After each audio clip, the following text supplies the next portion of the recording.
నమస్తే, మీరు చూస్తున్నది టీసాట్. నేను శిశిర. హార్టికల్చర్ కార్యక్రమానికి స్వాగతం.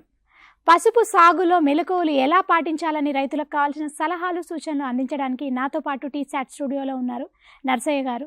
ఆయనతో మాట్లాడి అసలు సలహాలు సూచనలు తెలుసుకుందాం. మీకు కూడా ఈ అంశం పైన సందేహాలు ఉంటే స్క్రీన్ పైన స్క్రోల్ అవుతున్న టోల్ ఫ్రీ నెంబర్స్కి కాల్ చేసి ఆయనతో మాట్లాడొచ్చు, మీ సందేహాలు తెలుసుకోవచ్చు. నమస్తే అండి. నమస్కారం. Welcome to T-SAT network. ఇప్పుడు మనకి ఈ పసుపుకు సంబంధించి అంటే మన తెలంగాణ రాష్ట్రంలో ఎక్కువగా ఎక్కడ సాగు చేస్తారు?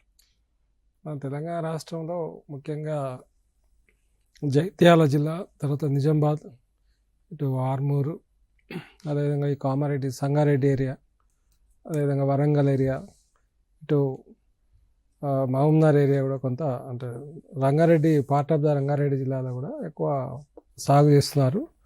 మేజర్గా ఈ శ్రీరామ్ సాగర్ ప్రాజెక్టు ఆయకట్టు కింద ఈ నిజామాబాద్లో అయితే ఎక్కువ చేస్తున్నారు. మొత్తం మీద మన తెలంగాణలో 55,000 ఎకరాలలో పసుపు సాగులో ఉందండి. అంటే ఇప్పుడు మనకు ప్రపంచంలోనే భారతదేశానికి సంబంధించి మనది ఎన్నో స్థానం? భారతదేశానికి ప్రపంచంలో భారతదేశం మేజర్ ప్రొడ్యూసర్ మన టర్మరిక్. అందులో మన తెలంగాణ స్టేటే ఎక్కువగా ప్రథమ స్థానంలో ఉందండి. అంటే మనకి పసుపులో ఏ రకాలు ఉన్నాయి అంటారు? పసుపులో చాలా వరకు 300 రకాల వరకు ఉన్నాయి. కానీ ప్రస్తుతానికి మన తెలంగాణ స్టేట్లో, మన ఈ ప్రాంతానికి వచ్చేటువంటి రకాలు ఒక 8 రకాల వరకు ఎక్కువ రైతులు వారి పంట పొలాల్లో వేసుకుంటున్నారు. వాటిని ముఖ్యంగా ఈ ఏరోడ్ అని, సేలం అని, తర్వాత దుగ్గిరాల అని చెప్పేసి, తర్వాత రాజ్పూరి అని చెప్పేసి, కృష్ణ అని మన తెలంగాణలో అని దాని యొక్క ఆ రకం చెప్తున్నారు.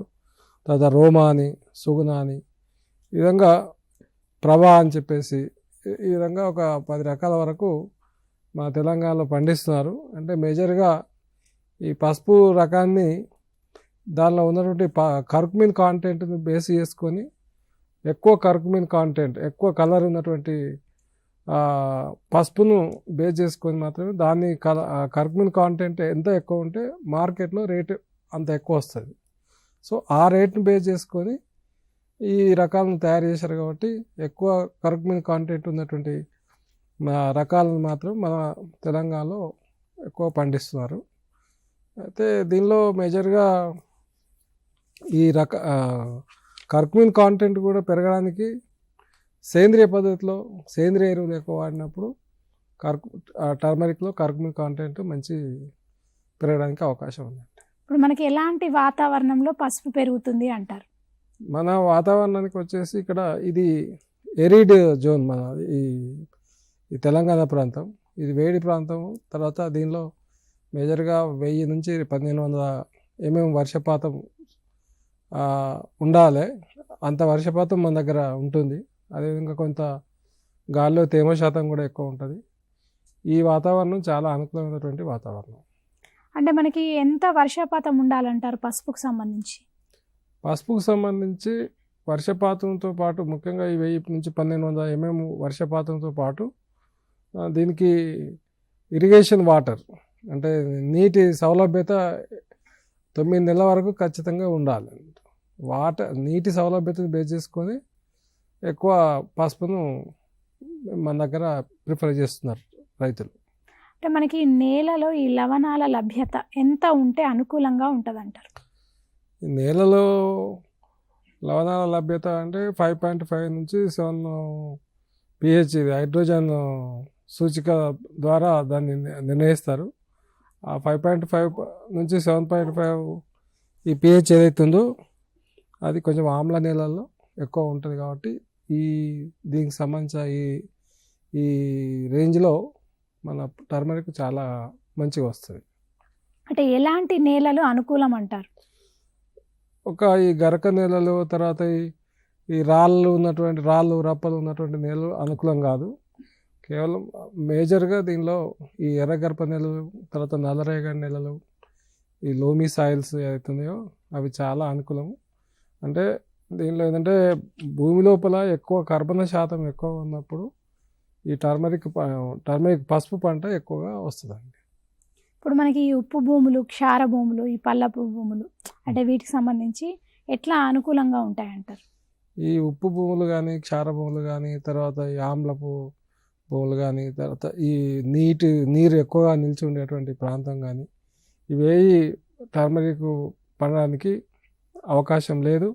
దానిలో వేసినా కానీ దాని యొక్క దిగుబడి చాలా తక్కువ వచ్చి మొక్కలు పెరగకుండా గిడసబారిపోయి రోగాలు ఎక్కువ రావడానికి అవకాశం ఉంటుంది. కాబట్టి ఆ నేలలు అనుకూలం కాదు.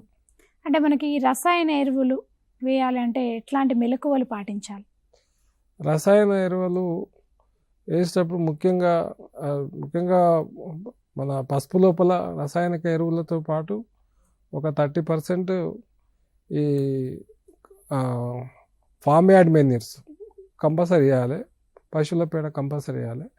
అంటే ముఖ్యంగా ఈ రసాయన ఎరువులు వేసేటప్పుడు ఈ ప్రొద్దున పూట మార్నింగ్ ఉదయం పూట ఈ నీటి తేమ శాతం ఎక్కువ ఉన్న వర్షం నీరు ఆకుల మీద ఉన్నప్పుడు మాత్రం ఆ రసాయనిక ఎరువులు వేయకూడదు. ఒకవేళ వేసినట్టయితే ఆకుల పైన మచ్చలు ఏర్పడి ఆ సుడిలో కూడా మాడిపోయి మొత్తం ఆకు చెట్టు చనిపోయేటువంటి ప్రమాదం ఉంటుంది. కాబట్టి ఎండకే ముఖ్యంగా 11 తర్వాత మధ్యాహ్నం పూటనే ఈ రసాయనిక ఎరువులు వేసుకోవడం సురక్షితం. అంటే పసుపు విత్తే సమయం ఏది అంటారు?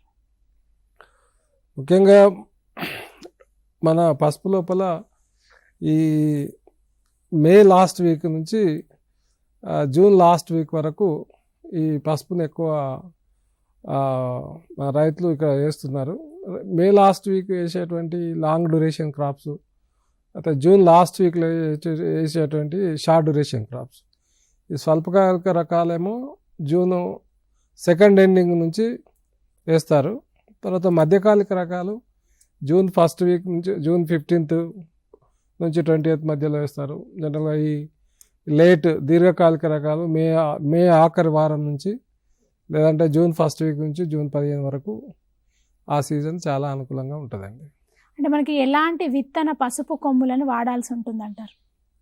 ఇప్పుడు కొంత ఏరియాలో పసుపు కొమ్ములు వాటి ఫింగర్స్ వాటి పిల్ల కొమ్ములు ఎక్కువ వాడుతూ ఉంటారు.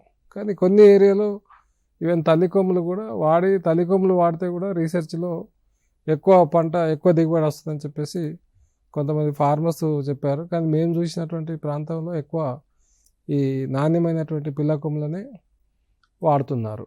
రైతులు వాడడం మంచిది, అది దిగుబడి కూడా అధికంగా వస్తుంది. అంటే మనకి పసుపులో విత్తన శుద్ధి ఎట్లా చేసుకోవాలంటారు?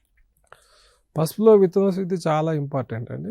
ఎందుకంటే అందులో పసుపులో వచ్చేటువంటి ముఖ్యంగా రోగాలను, తర్వాత ఈ పురుగు ముఖ్యంగా దుంప ఈగలను అరికట్టడానికి ఇది చాలా అత్యవసరమైనటువంటి ట్రీట్మెంటు. ముఖ్యంగా ఈ టర్మరిక్ సీ ట్రీట్మెంటు ఏదైతే ఉందో, ముఖ్యంగా ఈ రిడోమిల్ MZ72 అని చెప్పేసి కెమికల్, అది ఒక 3 గ్రాములు 1 కిలో విత్తనానికి మంచి, అది కాకుండా ప్లస్ 3 ml 1 లీటర్ నీటి మలాథయాన్ ఈ మందు ద్రావణం కలుపుకొని ఈ విత్తనాన్ని ఒక 30 నుంచి 40 నిమిషాలు నానబెట్టి ఆ తర్వాత దాన్ని నీడలో ఆరబెట్టుకోవాలి. నీడలో ఆరబెట్టుకొని భూమి చదునైన తర్వాత మనం విత్తుకుంటే మంచి, ముఖ్యంగా ఈ ఆకులు కానీ, ఆకు మచ్చ తెగులు కానీ, దుంపకులు కానీ ఈ రోగాలు రాకుండా ఉంటుంది.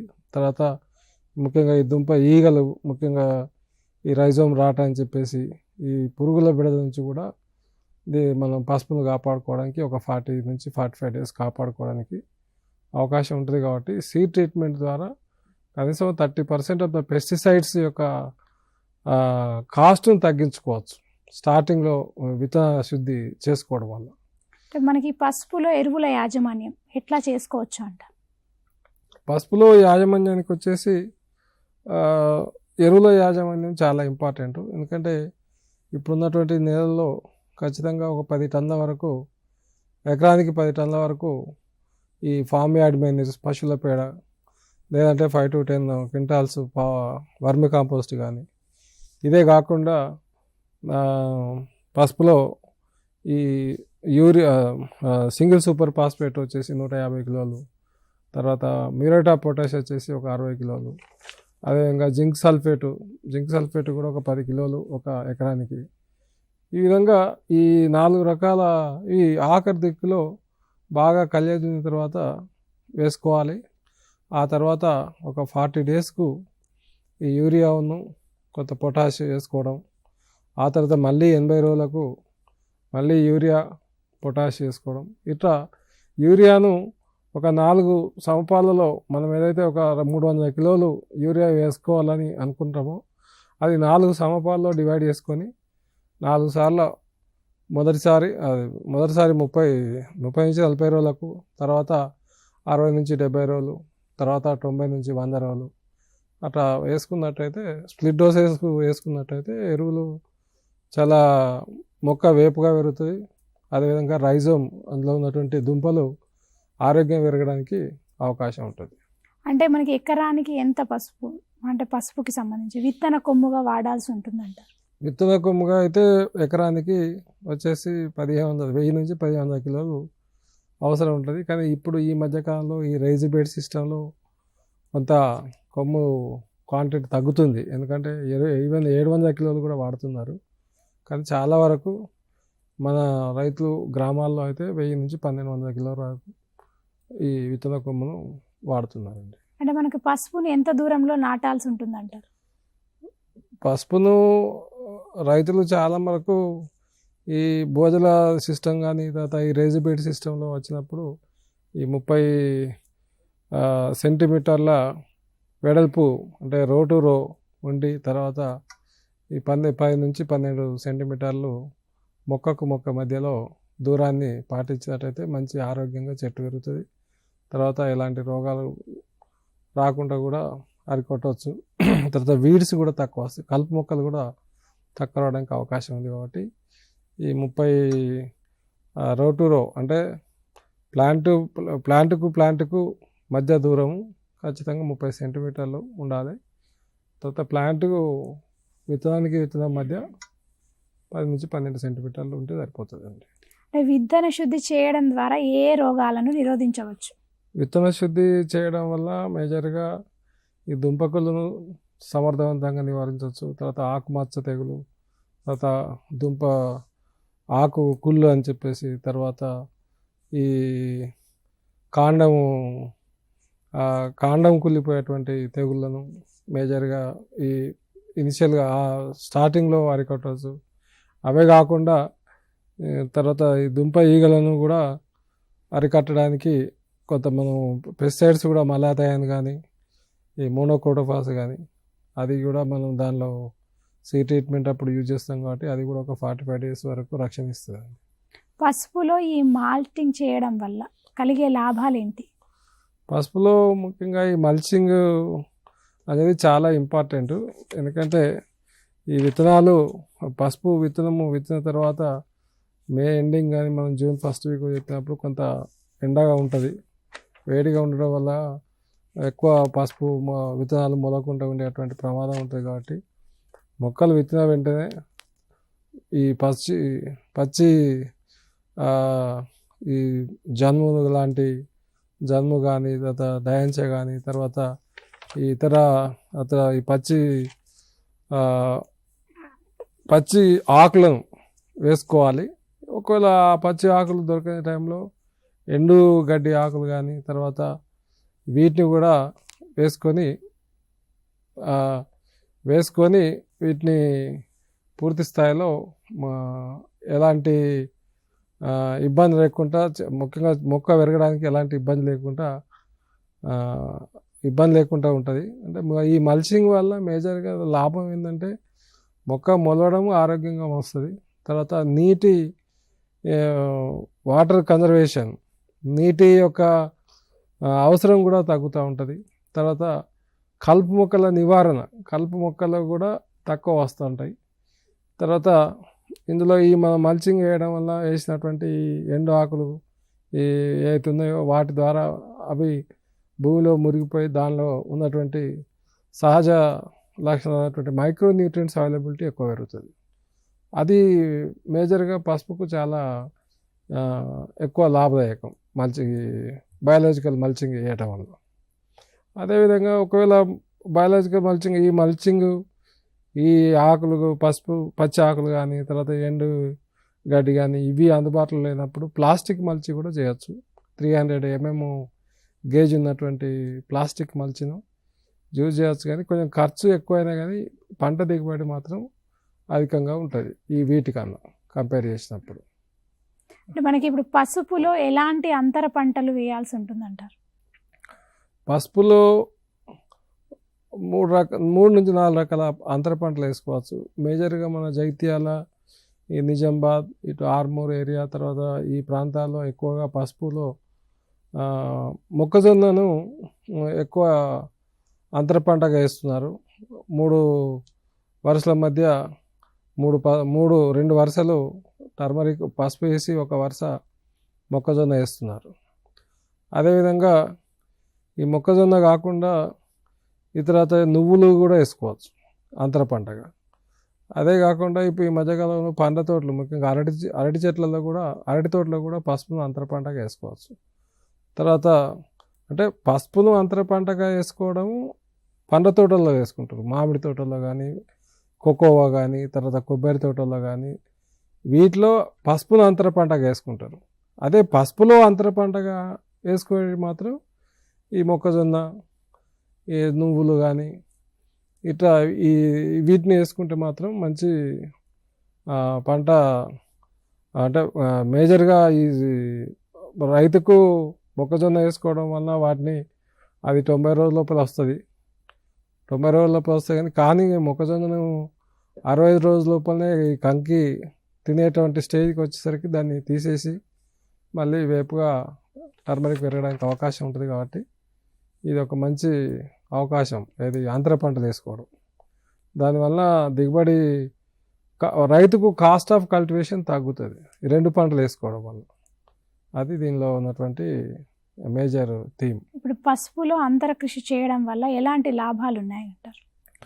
పసుపులో అంతర కృషి చేయడం వల్ల మేజర్గా 30 నుంచి 40 రోజుల తర్వాత ఒకసారి, తర్వాత 60 రోజులకు ఒకసారి ముఖ్యంగా అంతర కృషి చేయడం వల్ల ఈ వచ్చేటువంటి కలుపు మొక్కలను తీసేయడం, ఆ కలుపు మొక్కలు తీసేయడం, తర్వాత భూమిని కొంత లూజ్ చేయడం వల్ల వేరు వ్యవస్థ మంచిగా ఆరోగ్యంగా పెరిగి తర్వాత దుంపలు ఆరోగ్యంగా పెరగడానికి, బలంగా పెరగడానికి అవకాశం ఉన్నది ఈ అంతర కృషి వల్ల.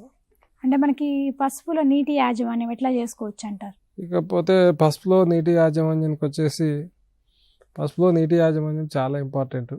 ఎందుకంటే పసుపులో 9 నెలల పంట కాబట్టి, ఇది 9 నుంచి 10 నెలల పంట కాబట్టి నీరు లేకపోతే అసలు పసుపు వేయకూడదు. ఎందుకంటే ఇది లాంగ్ డ్యూరేషన్ క్రాప్ కాబట్టి ఎంత వర్షం ఉన్నా కానీ నీటి యొక్క ఆవశ్యకత ఖచ్చితంగా, నీటి యాజమాన్యం పర్ఫెక్ట్గా మేనేజ్మెంట్ చేసినప్పుడు మాత్రమే మనకు పసుపు దిగుబడి అధికంగా రావడానికి అవకాశం ఉంటుంది. చాలామంది రైతులు ఇప్పుడున్నటువంటి సిస్టంలో మన తెలంగాణ రాష్ట్రం అయితే మైక్రో ఇరిగేషన్ ప్రాజెక్ట్ ద్వారా డ్రిప్ ఇరిగేషన్ సదుపాయం కల్పిస్తుంది రైతులకు. సో దానిలో 90% సబ్సిడీ ద్వారా డ్రిప్, తర్వాత ఎస్సీ ఎస్టీలకు అయితే 100% సబ్సిడీలో డ్రిప్ ఇవ్వడం, తర్వాత జనరల్ ఫార్మర్స్ ఎవరైతే 15.5 కన్నా ఎక్కువ ఎకరాలు పెట్టుకున్న వాళ్ళకు 70% సబ్సిడీ కూడా కల్పించడం జరుగుతుంది. అంటే ముఖ్యంగా దీనిలో డ్రిప్ ఇరిగేషన్ అనేది చాలా ఇంపార్టెంట్. డ్రిప్ ఇరిగేషన్ వల్ల నీటి యొక్క తక్కువ నీరు పడుతుంది. ఒక ఎకరానికి వరి పొలానికి 1 ఎకరానికి సరిపోయేటువంటి నీరు మనకు ఈ డ్రిప్ ఇరిగేషన్ ద్వారా పసుపుకు 4 ఎకరాలు పండించుకోవచ్చు. తర్వాత దీని డ్రిప్ ద్వారా ఒక 20 నుంచి 30% పంట దిగుబడి కూడా అధికంగా రావడానికి అవకాశం ఉంది. చాలామంది ఫార్మర్స్కు అదే వస్తుంది. ఇంకొకటి ఎక్కువ వచ్చింది ఈ డ్రిప్ ద్వారా. అదే కాకుండా ఈ డ్రిప్ ఇరిగేషన్ ద్వారా కూడా ఇంకొక లాభం ఏంటంటే లేబర్ వేస్తుంది. ముఖ్యంగా ఇప్పుడు గ్రామీణ ప్రాంతాల్లో లేబర్ స్కేర్సిటీ కూడా చాలా ఎక్కువ ఉన్నది. నీరు కట్టడం చాలా ఇబ్బందిగా ఉన్నది. కాబట్టి డ్రిప్ ఇరిగేషన్ అనేది ఒక మంచి ఇన్స్ట్రుమెంట్ ఫార్మర్స్. అదే కాకుండా ఈ డ్రిప్ ద్వారా మనం ముఖ్యంగా నీరు ఈక్వల్గా ప్రతి ప్లాంట్కి సమానంగా అవ్వడం, తర్వాత డ్రిప్ ద్వారా మళ్ళీ ఫర్టిలైజర్స్ కూడా డ్రిప్ ద్వారా పంపించుకోవడం వల్ల ప్లాంట్ గ్రోత్ యూనిఫామ్గా ఉండడం, తర్వాత దిగుబడి కూడా అధిక దిగుబడి రావడం, తర్వాత రోగాలు కూడా తక్కువ రావడం, తర్వాత ఈ అంటు రోగాలు ముఖ్యంగా తోటలో పసుపులో వచ్చేటువంటి ఒక చెట్టు నుంచి ఇంకో చెట్టుకు వచ్చేటువంటి అంటు రోగాలు కూడా తక్కువ కావడం ఇట్లా అవుతుంది. తర్వాత ఒకవేళ నీటి యాజమాన్యం ఒకవేళ నీరు ఎక్కువగా ఇచ్చామనుకోండి, ఓపెన్ ఇరిగేషన్లో నీరు ఎక్కువగా ఇస్తే వేర్లు చనిపోయేటువంటి ప్రమాదం ఉంటుంది. దుంపల్లో రోగం వస్తుంది, దుంపకుళ్ళు వస్తుంది. సో ఆ రకంగా చాలా రైతులు ఎక్కువ ఇబ్బంది పడ్డారు ఈ డ్రిప్ ఇరిగేషన్ సిస్టమ్ రాకముందు.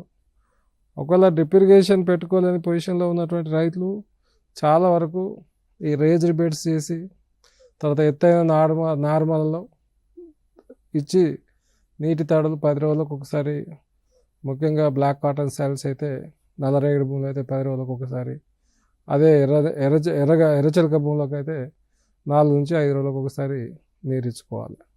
అదే డ్రిప్ ఇరిగేషన్ ద్వారా అయితే 2 రోజులకు ఒకసారి తక్కువ నీరు ఇచ్చినా కానీ పంట మంచి అధిక దిగుబడి రావడానికి ఎక్కువ అవకాశం ఉన్నదండి. అంటే ఇప్పుడు మనకి పసుపులో ఈ పోషక లోపాలు ఎట్లా గుర్తిస్తారు? పసుపులో పోషక లోపాలు ఇది మంచి ఇంపార్టెంట్ పాయింట్ అండి. ఇది ముఖ్యంగా దీనిలో పొటాషియం, తర్వాత ఫాస్ఫరస్, తర్వాత నైట్రోజన్ డిఫిషియన్సీ, ఇవే కాకుండా తర్వాత ఈ జింక్ డిఫిషియన్సీ అని, తర్వాత ఐరన్ డిఫిషియన్సీ అని, ఇట్లా చాలా మూలకాల యొక్క లోపాలు పసుపులో ఈజీగా మనకు అనిపిస్తాయి. ముఖ్యంగా ఈ పొటాషియం డిఫిషియన్సీ అయితే పొటాషియం ఉన్నటువంటి డిఫిషియన్సీ వలన ముఖ్యంగా మొక్కలు టోటల్గా మొక్క ఆకు చుట్టూ ఎర్రబడడం, తర్వాత ఈ పొటాషియం డిఫిషియన్సీ భూములలో ముఖ్యంగా రోగాలు ఎక్కువ వస్తూ ఉంటాయి చెట్టుకు. తర్వాత ఈ దుంప సైజు తగ్గుతూ ఉంటుంది, క్వాలిటీ తగ్గుతూ ఉంటుంది, దాంట్లో కర్కుమిన్ కాంటెంట్ కూడా చాలా తగ్గుతుంది.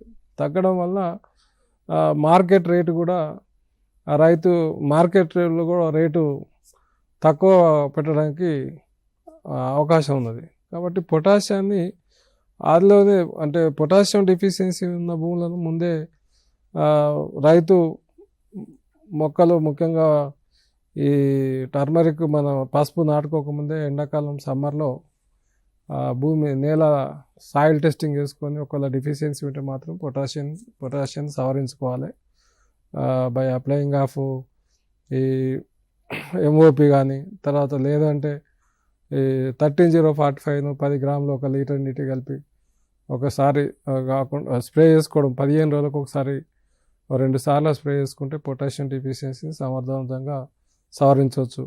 అదేవిధంగా ఐరన్ డిఫిషియన్సీ కూడా చాలా ఇంపార్టెంట్. ఒకవేళ ఐరన్ డిఫిషియన్సీ ఉంటే మొక్క లోపల అది లేతగా పేలిపోయినట్టు ఆకు ఉండి టోటల్గా అది ఎక్కువ అయిందంటే దానికి ముఖ్యంగా అది భాస్వరం ఎక్కువ ఉంటే ఐరన్ తక్కువ వేసుకుంటుంది. సో ఖచ్చితంగా దీన్ని సరి చేసుకోవాల్సిన అవసరం ఉంటుంది. దీనికోసం అని చెప్పేసి అందమేరి లేదా ఫెర్రస్ సల్ఫేట్ అని చెప్పేసి 1 గ్రాము 1 లీటర్ నీటిలో కలిపి ఒక 15 రోజులకు ఒకసారి 2 సార్లు స్ప్రే చేసుకున్నట్టయితే మీ ఐరన్ డెఫిషియన్సీ కూడా అధిగమించవచ్చు. ఇవే కాకుండా ఇప్పుడు మార్కెట్లో దొరికేటువంటి అగ్రోమిన్ మ్యాక్స్ కానీ, అగ్రోమిన్ మ్యాక్స్ అయితే 3 గ్రాములు 1 లీటర్ నీటికి కలిపి స్ప్రే చేసుకున్నట్టయితే ముఖ్యంగా ఎక్కువ అన్ని మూలకాల, ముఖ్యంగా బోరాన్ కానీ, తర్వాత ఈ ఫెర్రస్ కానీ, మాలిబ్దం కానీ, తర్వాత ఇట్లా ఈ 7 మూలకాలకు సంబంధించినటువంటి మైక్రో లెవెల్లో ఉన్నటువంటి న్యూట్రియంట్స్ను సవరించుకోవడానికి అవకాశం ఉంటుందండి. ఇప్పుడు మనకి పసుపు పంటను ఆశించే చీడలు ఏమిటి అంటారు? పసుపు పంటను ఆశించేటువంటి చీడలు ఏవైతే ఉన్నాయో ముఖ్యంగా దుంపయిగా, తర్వాత ఈ వేరు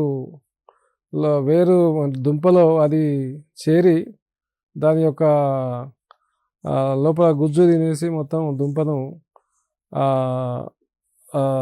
తొలిచేస్తుంది. అది స్టార్టింగ్లో ఏర్పడది, కానీ తర్వాత పంట దిగుబడి వచ్చేటప్పుడు దిగుబడి బాగా తగ్గిపోతుంది. దానికి మనం ఇనిషియల్ స్టేజ్లో మొదటిగా అరికట్టకపోతే చాలా డ్యామేజ్ అయ్యేటువంటి దిగుబడిలో కానీ నాణ్యత కానీ ఎక్కువ నష్టం వచ్చేటువంటి ప్రమాదం ఉంటుంది రైతుకు. అదే కాకుండా ఈ దుంపలే కాకుండా తర్వాత ఈ పసుపు నల్లి అని వస్తుంది. అది నల్లి అంటే ముఖ్యంగా మైట్స్ ఇది కూడా ఆకు అడుగు భాగంలో ఉండి రసం పీల్చేసి ఆకును మొత్తం దానిలో ఉన్నటువంటి క్లోరోఫిల్ కాంటెంట్ మొత్తం తినేసేసి ఆ పంట దిగుబడిలో చాలా వరకు తేడాలు వచ్చేటువంటి అవకాశం ఉంటుంది. కాబట్టి ఆకు నల్లి అని కానీ తర్వాత అవి ఒకవేళ ఎక్కువ అయినప్పుడు దాన్ని కంట్రోల్ చేయడం చాలా కష్టమవుతుంది. కాబట్టి ఇనిషియల్ స్టేజ్లో ఈ డైమిథేట్ 2 ml ఒక లీటర్ నీటి కానీ తర్వాత వీటిని స్ప్రే చేసుకున్నట్టయితే నల్లిని కంట్రోల్ చేసుకోవచ్చు. అది కాకుండా డైకోఫాల్ అని అది కూడా 3 ml ఒక లీటర్ నీటి కలిపి స్ప్రే చేసుకోవాలి. ఈ మధ్యలో మార్కెట్లో చాలా రకాల పెస్టిసైడ్స్ కూడా అందుబాటులో ఉన్నాయి. ఖచ్చితంగా దగ్గర ఉన్నటువంటి అగ్రికల్చర్ ఆఫీసర్స్ కానీ మా ఉద్యానాధికారులు డివిజన్ లెవెల్లో ఉద్యానాధికారులు చూసి దాన్ని ఖచ్చితంగా నివారించుకోవాలి, స్ప్రే చేసుకోవాలి. అదే నల్లి కాకుండా త్రిప్స్ డ్యామేజ్ కూడా ఆకుల పైన కూడా ఈ రసం పీల్చే పురుగులు అవి కూడా చాలా ఎక్కువ మబ్బు ఉన్నప్పుడు ఆకాశంలో ఎక్కువ మబ్బు ఉండి ఎక్కువ మంచు పడ్డప్పుడు త్రిప్స్ డ్యామేజ్ కూడా ఎక్కువ వస్తుంటుంది. వాటిని కూడా సమర్థవంతంగా కంట్రోల్ చేసుకోవాలంటే స్టార్టింగ్లో ఈ లైట్ ట్రాప్స్ పెట్టుకొని వాటి యొక్క పాపులేషన్ చూసి పాపులేషన్ తగ్గట్టు వాటికి కంట్రోల్ చేసుకోవడానికి ఈ ముఖ్యంగా పెస్టిసైడ్స్ సిస్టమిక్ పెస్టిసైడ్స్ స్ప్రే చేసుకున్నట్టయితే తప్పకుండా వాటిని మంచిగా కంట్రోల్ చేసుకోవచ్చు. ఇకపోతే ఈ రోగాలు ఇప్పుడు మీరు చెప్పారు, ఒకటి దుంపకులు మాత్రం నేను మీకు చెప్పాను. దుంపకులు కాకుండా ఇంకా దానిలో వేరుకుళ్ళు వస్తూ ఉంటుంది. తర్వాత అక్కడక్కడ పసుపులో విల్టింగ్ వస్తూ ఉంటుంది. అది కూడా ఈ భూమిలో ఈ మెటలాక్సిల్ రిడోమిల్ MZ72 అని చెప్పేసి ఒక ఫంగిసైడ్, అది మామూలుగా డ్రించింగ్ చేసుకోవాలి. అది 3 grams ఒక లీటర్ నీటి కలిపి డ్రించింగ్ చేసుకున్నట్టయితే దాన్ని కూడా సమర్థవంతంగా పసుపులో నివారించుకోవచ్చు అండి. పసుపు పంటలో ఎలాంటి మెలకువలు పాటించాలో రైతులకు కావాల్సిన సలహాలు సూచనలు అందిస్తున్నారు నర్సయ్య గారు. ఈ అంశంపైన మీకేమైనా సందేహాలు ఉంటే స్క్రీన్ పైన స్క్రోల్ అవుతున్న టోల్ ఫ్రీ నంబర్స్కి కాల్ చేయవచ్చు, మీ సందేహాలు తెలుసుకోవచ్చు. అయితే ఇప్పుడు మనకి ఈ పసుపు పంటలో ఎలాంటి తెగుళ్ళు వస్తాయంటారు? పసుపు పంటలో ముఖ్యంగా ఈ దుంపకులు ఎక్కువ వస్తుందండి. ఈ దుంపకులు తర్వాత ఆకుమచ్చ తెగులు, ఇవే కాకుండా పసుపులో విల్టింగ్ అని చెప్పేసి ఇది ఎక్కువ వచ్చి ఎక్కువ రైతులను చాలా ఇబ్బంది చేస్తూ ఉంటుంది. దీనికి దుంపకులను అయితే మేజర్గా వచ్చేసి సీడ్ ట్రీట్మెంట్ స్టార్టింగ్లో ఎక్కువ చేసుకోవాలి. స్టార్టింగ్లో కంపల్సరీ సీడ్ ట్రీట్మెంట్ చేసుకోవాలి. ఏది మెటలాక్సిల్ 3 grams అని చెప్పేసి, లేదంటే డైథేన్ 45 3 grams ఒక లీటర్ నీటికి అని చెప్పేసి, లేదంటే కాపరాక్సిక్లోరైడ్ 3 grams ఒక లీటర్ నీటికి కలిపి స్ప్రే చేసుకోవడం. ఆ తర్వాత కూడా మళ్ళీ భూమిలో ఇంకేమన్నా ఒక్కొక్కసారి వాటర్ ఎక్కువ అయినప్పుడు వాటర్ స్టాగ్నేషన్ ఎక్కువ అయినప్పుడు కూడా పసుపులో దుంపకులు రావడానికి అవకాశం. సో నీటి యాజమాన్య పద్ధతి కూడా చాలా ఇంపార్టెంట్. ఇట్లా చేసుకుంటే మాత్రం ముఖ్యంగా దుంపకులు దానిలో మేజర్ ఇంపార్టెంట్. ఈ ఆకుమచ్చ తెగులు తర్వాత తాటాకు తెగులు అని చెప్పేసి వీటిని కంట్రోల్ చేసుకోవచ్చు. వీటిని అంటే ఫంగిసైడ్స్, నేను చెప్పినటువంటి ఫంగిసైడ్స్ ఏవైతున్నాయో వాటితోని స్ప్రే చేసుకున్నట్టయితే వాటిని మనం కంట్రోల్ చేసుకోవచ్చు అండి. అంటే ఇప్పుడు మనకి పసుపు ఆరబెట్టడంలో ఎట్లాంటి జాగ్రత్తలు తీసుకోవాల్సి ఉంటుందంటారు? పసుపు ముఖ్యంగా 9 నెలల పంట. ఇది 9 నెలల తర్వాత పసుపును మీది ఉన్నటువంటి చెట్ల పసుపు పండిన వెంటనే పసుపు తయారైంది భూమిలో అంటే మొత్తం ఆకు పసుపచ్చగా మారి చెట్టు పసుపచ్చగా మారి ఎండిపోవడం జరుగుతుంది. దీన్ని కోసేసుకొని మొత్తం తీసేసుకొని దాన్ని మంచి దున్ని పసుపును సపరేట్ చేస్తారు. సపరేట్గా అంటే ఈ తల్లి కొమ్ములను పిల్ల కొమ్ములను సపరేట్ చేసుకున్న తర్వాత వెంటనే వితిన్ ఒక 3 నుంచి వారం రోజుల లోపల వాటిని ఉడకబెట్టాలి. వాటిని బాగా 100 డిగ్రీ సెంటిగ్రేడ్ వరకు మంచిగా కందగడ్డ కదా ఎట్లయితే మనం ఉడికిస్తామో వీటి సపరేట్ వీటికి బాయిలర్స్ ఉంటాయి. ఆ బాయిలర్స్లో ఉడికించి వీటిని 12 నుంచి 15 రోజులు ఎండలో ఆరబెట్టాలి. ఆరబెట్టి దీని యొక్క మాయిశ్చర్ ఒక 10 నుంచి 12% వచ్చేటట్టు చూసుకోవాలి. అంటే గట్టిగా కావాలి.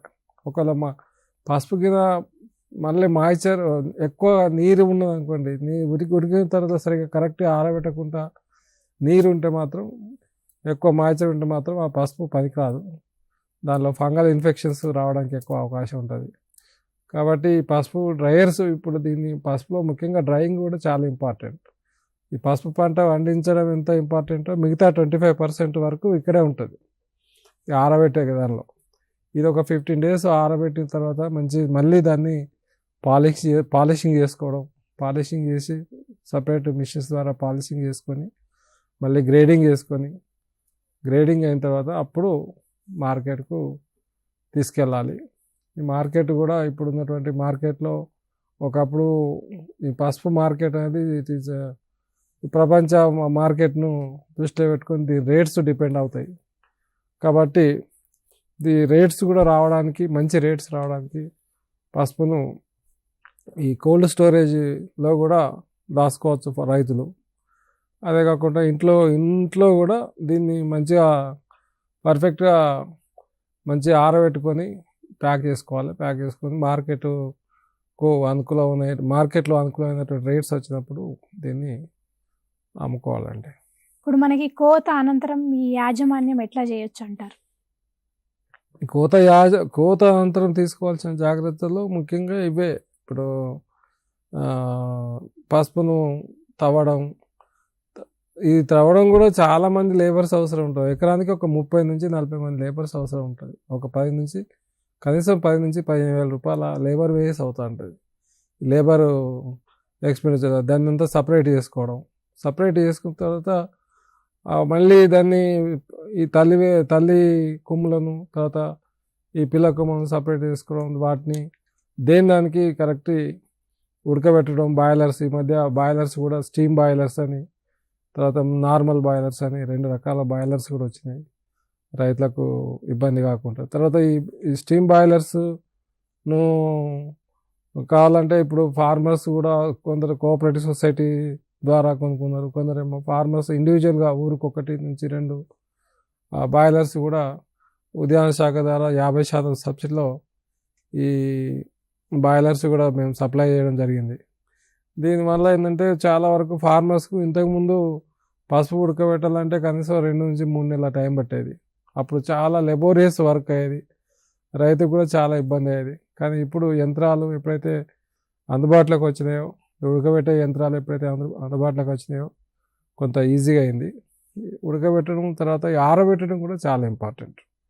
ఈ ఆరబెట్టడం కూడా ప్రతిరోజు దాన్ని ఒక 15 days వరకు ఖచ్చితంగా రోజు మార్నింగ్ ఈవినింగ్ ఖచ్చితంగా వాడిని కదపాలి. కదిపి మంచి ఆరుతట్టు అన్ని పసుపు అంతా అంటే దీనిలో ఏంటంటే ఇప్పుడు పసుపు ఒక 100 కిలోల పచ్చి పసుపు వెళ్తే దాన్ని ఉడకబెట్టిన తర్వాత ఎంత 20 కిలోలు అవుతుంది.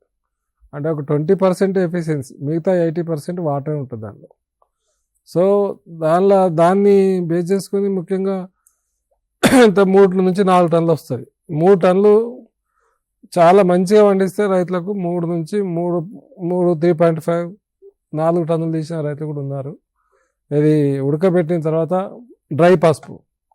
అదే ఒకవేళ 12 నుంచి 15 టన్నులు అయితే పచ్చి పసుపు వెళ్తుంది.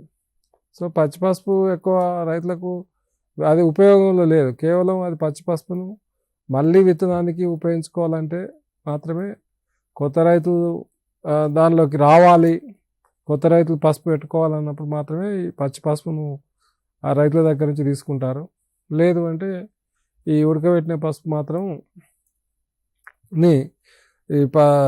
సపరేటుగా దీన్ని గ్రేడింగ్ చేసుకొని అమ్ముకోవాల్సింది, ఆరబెట్టుకొని అమ్ముకోవాల్సింది. అయితే చెప్పండి. ఇప్పుడు మనకి పంట కోత అమ్మడం ఇది ఎట్లా చేసుకోవాలంటారు? అమ్మడం అనేది మార్కెట్ అవసరాలు, మార్కెట్ యొక్క డిమాండ్ని బట్టి రేట్ ఉంటుందండి.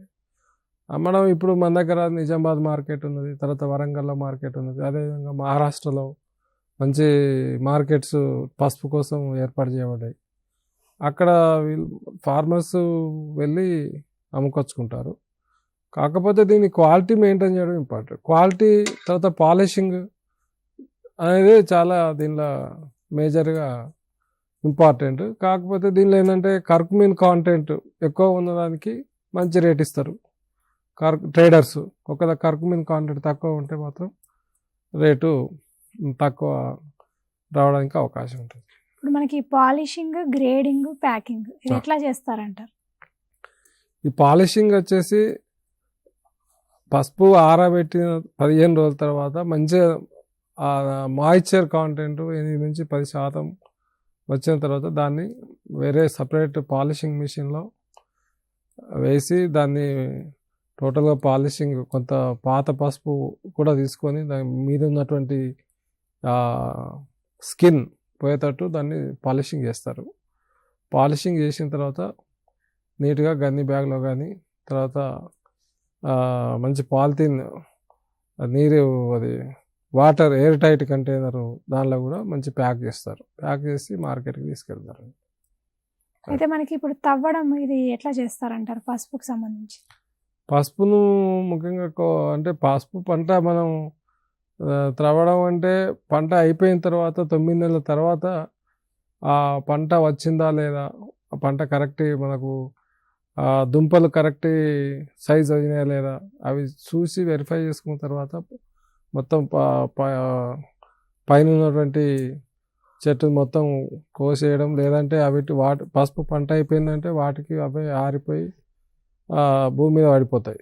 దాన్ని మొత్తం తీసేసి మంచి ట్రాక్టర్తో పెద్ద నాగన్లతోని దున్నేసి దానికి ఒక్కొక్క ఎకరానికి ఒక 30 నుంచి 40 మంది లేబర్స్ కూడా దీనికి పడతారు. ఆ పసుపు అంతా తల్లి పసుపును, పిల్ల పసుపును మొత్తం మట్టి నుంచి సపరేట్ చేసి వేరు చేసి తల్లి పసుపును ఒక కుప్ప వేయడం, పిల్ల పసుపులు అనేవి ఒక కుప్ప వేయడం, దానిలో మళ్ళీ గ్రేడింగ్ మంచి పసుపు ఒక కుప్పలాగా వేసేసి వాటిని ఏ గ్రేడ్ వారీగా వాటిని మళ్ళీ ఉడకబెట్టాలి.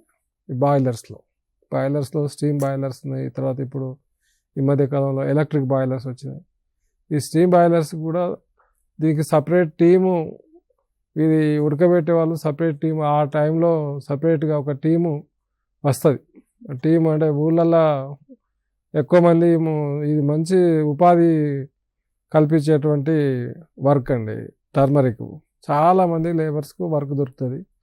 ఇదేంటంటే ఒక టీమ్గా ఏర్పడి దాన్ని రైతుల దగ్గర నుంచి తీసుకొని ఒక్కొక్క ట్యాంకు అది 250 నుంచి 300 రూపాయలు తీసుకుంటారు. అంటే ఎకరానికి 15 నుంచి 20 వేల రూపాయల వరకు ఖర్చు అవుతుంది ఈ ఉడకబెట్టడానికి.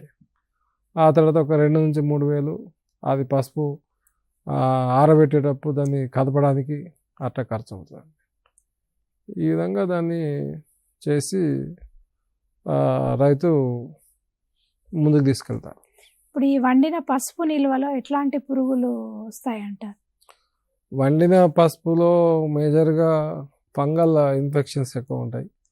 ఆ ఫంగల్ ఇన్ఫెక్షన్స్ అంటే కరెక్ట్, ఒకవేళ మనం వాటిని ఉడకబెట్టకపోతే, కరెక్ట్ సైజు ఉడకబెట్టాల్సిందే, పర్ఫెక్ట్గా ఉడకబెట్టినప్పుడు ఫంగల్ ఉడకబెట్టాలి. మంచిగా ఆరబెట్టడం ఇంపార్టెంట్ పసుపులో. అది ఆరబెట్టడం, డ్రైయింగ్ అనేది చాలా ఇంపార్టెంట్. డ్రైయింగ్ ప్రాసెస్ చాలా లెబోరియస్ ప్రాసెస్. ఆ రైతులకు దీనిలోనే వారు ఎంత మంచిగా కరెక్ట్ ఆరబెట్టిండు, కరెక్ట్ ఉడకబెట్టిండు, దాని మీదనే వాళ్ళకు రేటు డిపెండ్ అవుతుంది. ఇప్పుడు మనకి ఈ పసుపుకు సంబంధించి మార్కెట్ విలువ ఎట్లుందంటారు? రైతులకి అధిక దిగుబడి వచ్చినప్పుడు మార్కెట్ ఆదాయం ఎట్లా ఉంటుందంటారు? పసుపులో మేజర్గా గత 3 సంవత్సరాల కింద మాత్రం రేట్ తక్కువ ఉండే. అప్పుడు 5,000 నుంచి 6,000 రూపాయలు ఉండే. లాస్ట్ ఇయర్ అయితే 12,000 వరకు వచ్చింది. ఇప్పుడు 16,000 వరకు రేట్ ఉన్నది పసుపు. అంటే ఒకవేళ ఫార్మర్కు 3 నుంచి 4,000 రూపాయలు అయితే ఖచ్చితంగా క్వింటాల్కు ఖర్చు అవుతుంది. అదే ఒకవేళ 10 నుంచి 12,000 రూపాయల వరకు రేటు ఒకవేళ ఫార్మర్కు గిట్టుబాటు అయితే మాత్రం ఎకరానికి 1,00,000 నుంచి 1,50,000 నుంచి 2,00,000 రూపాయలు మిగిలేటువంటి అవకాశం ఉంటుంది. అంటే మేజర్గా టర్మరిక్ లోపల 50% of the cost 50% of the amount 1,20,000 రూపాయల వరకు 1,00,000 నుంచి 1,20,000 రూపాయలు ఎకరానికి ఖర్చు అవుతుంది స్టార్టింగ్ నుంచి ఎండింగ్ వరకు. అదే ఒకవేళ రైతుకు ఒక 8 నుంచి 10,000 రూపాయల క్వింటల్కు ఒకవేళ వచ్చినట్టయితే అది ఖచ్చితంగా ఆయనకు ఇంకొక 1,50,000 రూపాయలు ఎకరానికి లాభం ఉంటుంది. అట్లా ఒక 20 క్వింటాలు పండితే 25 నుంచి 30 లక్షల రూపాయల ఆదాయం వస్తుంది. ఇప్పుడు పసుపులో అధిక దిగుబడులు రావడానికి రైతులు ఏం చేయాల్సి ఉంటుందంటారు? అధిక దిగుబడులు పసుపులో రావాలి అంటే తప్పకుండా మంచి నాణ్యమైనటువంటి పసుపును విత్తనాన్ని ఎన్నుకోవాలి. స్టార్టింగ్లో నాణ్యమైనటువంటి విత్తనాలు ఎన్నుకోవడం, తర్వాత సమగ్ర సస్యరక్షణ, తర్వాత సమగ్ర బ్యాలెన్స్డ్ ఫర్టిలైజర్స్ అవి వేసుకోవడం, తర్వాత ల్యాండ్ని కూడా మంచిగా దున్నుకోవడం. ఎండాకాలం సమ్మర్ ఫ్లోయింగ్స్ అంటారు, వాటిని మంచిగా పర్ఫెక్ట్గా దున్నుకొని కరెక్ట్ బెడ్స్ ప్రిపేర్ చేసుకొని దాన్ని డ్రిప్ అరేంజ్మెంట్ చేసుకొని సీడ్ను కూడా కరెక్ట్ క్వాంటిటీని మంచి హెల్దీ సీడ్ని తీసుకొని హెల్దీ సీడ్ ట్రీట్మెంట్ చేసుకొని ఒకవేళ వేసుకుంటే అది మంచి మొలక ఎంత బాగా వస్తే పంట కూడా అంత బాగా వస్తుంది. అయితే దీనిలో మేజర్గా ఏంటంటే నీటి యొక్క ఎద్దడి ఉండకూడదు, నీటి యొక్క అధిక అది కూడా ఉండకూడదు. అంటే ముఖ్యంగా వాటరు స్టాగ్నేషన్ ఉన్నా లాస్ అవుతుంది. ఒకవేళ నీటి ఎద్దడి ఉన్నా కానీ అనుకున్నంత దిగుబడి రాదు. కానీ చాలామంది రైతులు దీన్ని పసుపును బంగారం లాగా ట్రీట్ చేసి ఒక్కొక్కరు 20 నుంచి 25 సంవత్సరాలు 30 సంవత్సరాలు కూడా కంటిన్యూగా చేస్తున్నటువంటి సందర్భాలు ఎక్కువ ఉన్నాయేమో. అంటే ఇప్పుడు మనకి చివరగా మీరు రైతులకి ఈ పసుపులో అధిక దిగుబడులు రావాలన్నా పసుపులో ఎలాంటి మెలకువలు పాటించాల్సి ఉంటుందని మీరు రైతులకు ఎలాంటి సలహాలు సూచనలు అందిస్తారు? నాణ్యమైన విత్తనం వాడుకోవడం, కర్కుమిన్ కాంటెంట్ ఎక్కువ ఉన్నటువంటి నాణ్యమైన విత్తనాన్ని సెలెక్ట్ చేసుకోవడం, ఆధునిక పద్ధతిలో డ్రిప్ ఇరిగేషన్ చేసుకోవడం, తర్వాత మొక్కలకు ముఖ్యంగా ఈ నీటి ఎద్దడి లేకుండా చూసుకోవడం, తర్వాత ఈ రోగాలు కానీ తర్వాత ఈ పురుగులు కానీ లేకుండా కరెక్ట్ చూసుకోవడం, తర్వాత గడ్డి కలుపులు లేకుండా చూసుకోవడం. ఇదే కాకుండా తర్వాత దీన్ని కరెక్ట్ టైంలో హార్వెస్టింగ్ చేసుకోవడం, కోత కోసుకోవడం, తర్వాత తర్వాత కూడా కోత అనంతరం కూడా మనం తీసుకోవాల్సిన జాగ్రత్తలను జాగ్రత్తగా తీసుకోవడం. ఇవి ఇన్ని మెలకువలు కాకుండా మార్కెటింగ్ కూడా పూర్తి స్థాయిలో అవగాహన చేసుకొని ఎక్కడ పోతే మంచి రేట్ వస్తుంది వాటిని కూడా మనం అవగాహన చేసుకోవడం. ఫార్మర్ ఎప్పటికప్పుడు దీన్ని అవగాహన చేసుకుంటూ ముందుకు పోతే మాత్రం పసుపులో మంచి లాభం ఉంటుంది. కాకపోతే ఏంటంటే ఈ పసుపులో ఒకటే పసుపు కాకుండా దీనిలో అంతర పంటలుగా తప్పకుండా ఈ మొక్కజొన్న కానీ తర్వాత ముఖ్యంగా ఈ మధ్యకాలంలో చాలామంది ఫార్మర్స్ నువ్వులు వేస్తున్నారు, తర్వాత అరటి తోటలో కూడా పసుపు వేస్తున్నారు, మామిడి తోటలో పసుపు వేస్తున్నారు. ఇట్లా ఒకటే పంట కాకుండా మిశ్రమ పంటల కింద వేసినట్టయితే పసుపులో అధిక లాభం వచ్చి రైతుకు మంచి లాభదాయకమైనటువంటి పంటను తీసుకోవచ్చు. పసుపు ఒకవేళ మంచి పంట వచ్చిందంటే ఒక్కొక్కసారి ప్రపంచ మార్కెట్లో స్కేర్సిటీ వచ్చి వేరే దగ్గర ఇంపోర్ట్స్ కావాలనుకున్నప్పుడు మాత్రం ఇండియాలో పసుపు రేట్లు ఎక్కువ పెరిగేటువంటి అవకాశం ఉంటుంది. అంటే పసుపుతోని ఇది ముఖ్యంగా యాంటీబయాటిక్స్ దీనిలో ఉంటాయి కాబట్టి గత 3 సంవత్సరాల క్రితం కరోనా వచ్చినప్పుడు కూడా పసుపుతోని ఎక్కువ మంది యూజ్ చేసి అప్పుడు పసుపు రేట్లు 25,000 రూపాయల వరకు కూడా క్వింటాల్ పోయింది. ఇది పసుపు అంటే అప్పుడు 25,000 పోయినప్పుడు రైతుకు కనీసం 40 నుంచి 50 లక్షల రూపాయలు ఆదాయం వచ్చింది ఒక ఎకరానికి. అంటే దీన్ని పసుపును ప్రతి కుటుంబము పసుపును యూజ్ చేస్తున్నారు, వాడుకుంటున్నారు. ఇది ఈ మామూలుగా సెంటిమెంటల్గానే కాకుండా ఆరోగ్యానికి కూడా మంచి ఆ, మంచి కర్కుమైన కాంటెంట్ మంచి పదార్థం కాబట్టి పసుపును ప్రతి రైతు పండించాలి. దీనిలో ముఖ్యంగా పెద్ద రైతులు అయితే తప్పకుండా దీనిలో 50% పసుపు వేసుకొని 50% ఇతర పంటలు వేసుకుంటున్నారు. దీని ట్రెడిషనల్ క్రాప్ ఇది మొక్కలు కాదు. తర్వాత ఇదంటే గత 40-50 సంవత్సరాల నుంచి మన తెలంగాణ రైతులు, ఆంధ్రప్రదేశ్ రైతులు అందరూ వేస్తూ దీనిలో మెలకువలు పాటిస్తూ మంచి లాభాలు తీసుకోవాలని చెప్పేసి నా కోరిక అండి. పసుపులో ఎట్లాంటి మెలకువలు పాటించాలని చాలా చక్కగా వివరించారు నరసయ్య గారు. థ్యాంక్ యూ సో మచ్ అండి. పసుపులో ఎలాంటి మెలకువలు పాటించాలో రైతులకు కావాల్సిన సలహాలు సూచనలు అందించారు నరసయ్య గారు. ఇది ఇవాల్టి మన అంశం. తిరిగి వచ్చే వారం మరో అంశంతో మళ్ళీ కలుద్దాం. అంతవరకు చూస్తూనే ఉండండి టీసాట్.